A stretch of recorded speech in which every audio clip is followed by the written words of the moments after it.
Alright, so, well, this video will be a bit of an unusual one. It's because, well, I messed up in a bit because the video you will be about to see I recorded in October of 2020, but somehow I forgot to upload it. So, anyway, it's a sneak peek. Oh, yeah, there you go. But yeah, I think I'll already be saying it in the video, but yeah, this helmet I found on Kleinanzeigen for a cheap price back then. Nowadays, relic helmets even are very expensive. And it was found in a river in Bavaria, close to a spot where, as the seller said anyway, some Wehrmacht soldiers were surrendering at the end of the war. So, I mean, it seems believable. So, yeah, you will see how I received the helmet. Unfortunately, the video quality of that will be not that good. If you just want to see the helmet itself, you can also skip to later parts in the video because I still have it and I will be showing it to you, well, then, obviously. Well, see you then. Well, as you can see, we've got another helmet, and yeah, this one is in not the best condition, but it's still pretty cool. Set it up right. As you can see by the rolled edge and the stamped air vent, it is an M35, and it is a very relic condition looking M35 with a rust hole here, and stress cracks, probably from freezing temperatures or something, which resulted in, well, a lot of stress in the shell, and that's why it cracked. It's not battle damage, I don't think anyway, because then the shell itself would be deformed, but it is actually not very deformed at all. Let's see if I can get it in the light. As you can see, it still has a complete liner band, which is really cool. And the liner band itself is in very nice condition. The inner ring has some oxidation holes, but surprisingly, the leaf springs that are made of pretty thin steel and just painted are in really nice condition. So that is nice. I think this one is actually rusted a bit loose, but the others still seem to be really quite solid. So yeah, that's pretty cool. And as you can also see, there's still some paint in the dome, and we do have a maker mark here. It's going to focus. Come on. There we go, ET64 for Eisenhüttenwerke Thale. And there is also a lot number somewhere. Right there. Unfortunately, half of it is rusted away, but you can still see some of the numbers. And here the liner is in 6457, as you could see by the number there. And yeah, we're going to clean it up with some oxalic acid and see if it's going to be a nice one to keep. So let's just do that. Well, as you can see, we're outside now, and we're going to get to cleaning the helmet, and for that it's best to wear some sort of protective equipment because you don't want acid in your eyes or on your hands. So I did use warm water, so it goes a little more quickly, and we'll see what we've got to so far. It's only been there for a few minutes, not very long at all. I can see some nice Luftwaffe paint, so take a look at the outside and see if we can brush off some of the dirt. And maybe even see a decal or something.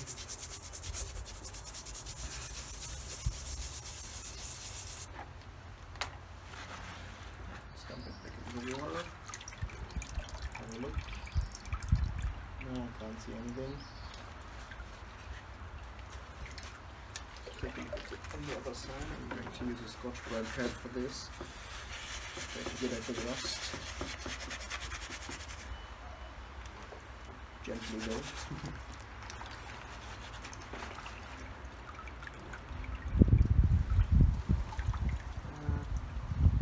No, I can't see any decal, unfortunately.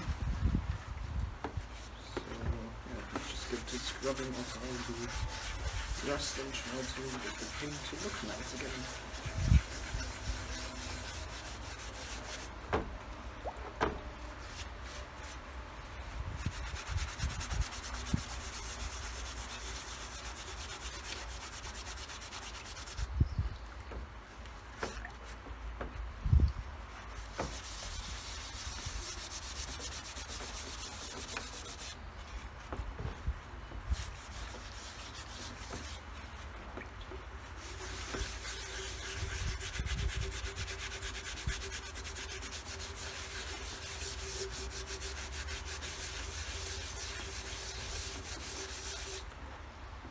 It's coming through now.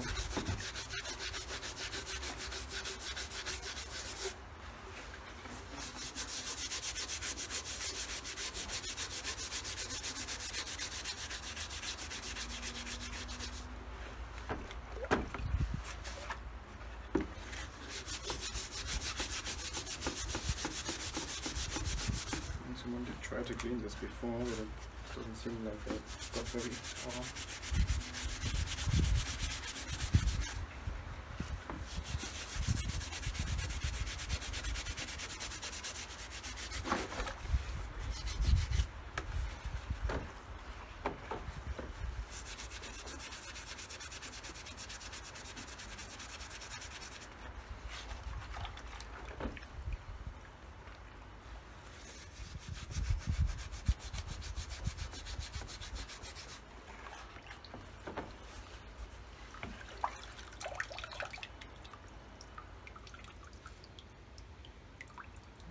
Getting somewhere, which is good.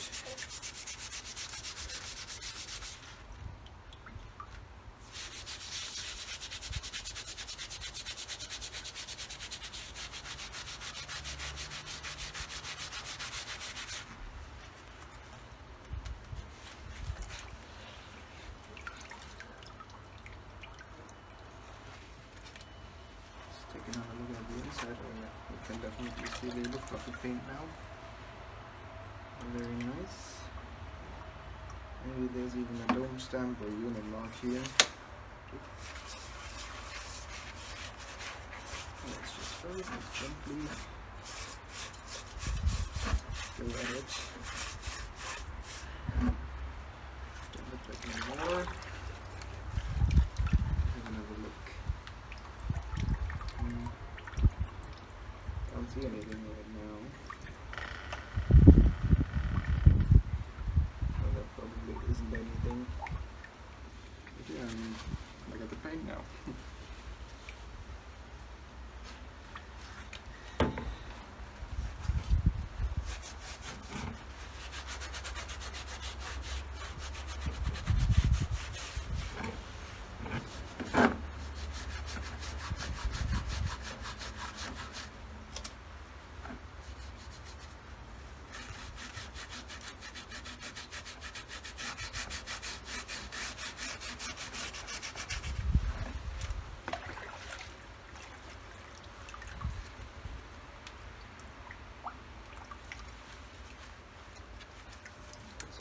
Try the wire brush now. Well, not actually, I'm going to take a bit of the ring now, so we can brush off this dirt.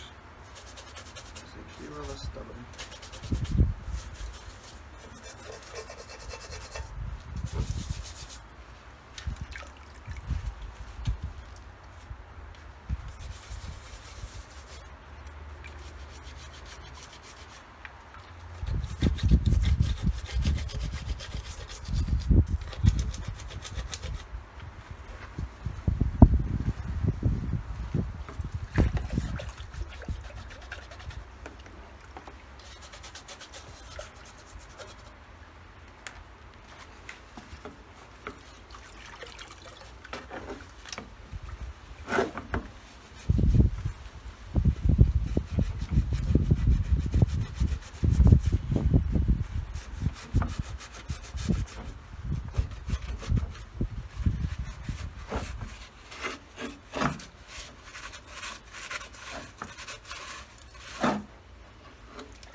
So, as already said, this is the helmet that I'm talking about.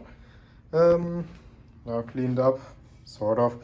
I didn't do too much because, to be honest, I honestly like the patina that it has as it is. It's got some discoloration, maybe from some calcium deposits or whatever, hard to say.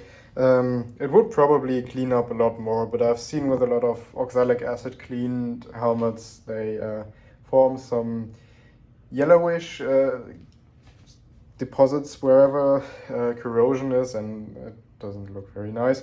That's why I just decided to keep it like this. But yeah, it's just a pretty solid relic helmet, besides the cracks from temperature stress, obviously. But yeah, as you can see, the Luftwaffe paint on the inside is still very nice and visible, as are the markings actually. See right here, ET64, and the lot number right there, 3884 maybe, hard to say. I did mess a bit with the liner because I initially wanted to put it in a different helmet because it's in such good condition, especially the liner band, that I ended up repairing the inner ring, as you can see, with parts of a different relic liner band. I just riveted it on there with some aluminium rivets. I mean, if someone wants to, they can also remove them and you'll just have the small holes there and whatever.